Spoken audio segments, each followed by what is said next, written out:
Итак, курметты достар, до меня дошел один весек, что среди нас есть тот, кто переехал из России. Может, это ты? Туған жерде жер болмас, туған елде ел болмас. Бұл менің отаным ғой, тем более, қуасың ба сен? Мен сенің әйелім ғой, как ты мог меня заподозрить вообще, а? Бол, жаным, қойш, айқайламаш. Может, тогда ты? Қойш, мен қазақпын. Мың өліп, Мың тірлеген. жүргегімде таныстым. Мың тілімен. Жылағанда жүрегім, Күн тұталып, қуанғанда күлкімнен. түн тірлеген. Мен қазақпын. Молодец.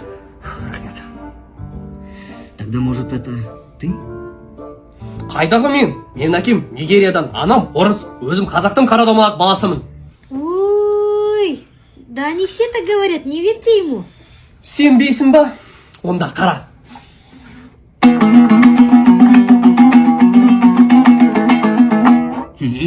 Базар жоқ, қазақ екенсің. Тогда, может, это ты?